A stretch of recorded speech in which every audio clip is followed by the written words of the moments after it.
大家好，欢迎来到山野美食。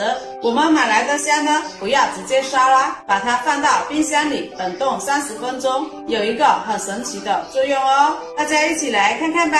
相信大家在剥虾仁的时候，都是像这样一块一块的扒去，这样不仅费时费力，而且还容易把虾仁给扒烂。那么今天来教大家一个小妙招，多生虾仁，快速又简单。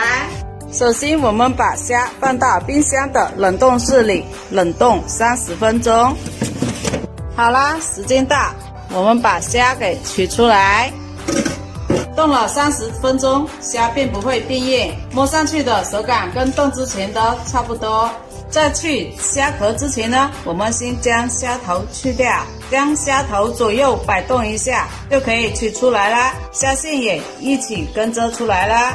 再一只手抓住虾身，一只手捏住虾尾，把虾尾往前推，这样虾仁就自己跑出来啦，非常的轻松，而且虾仁也非常的完整。我们再继续剥。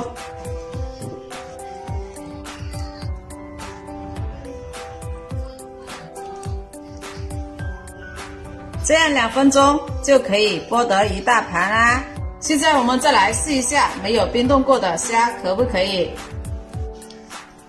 现在大家可以看到，没有冰冻过的虾仁是挤不出来的。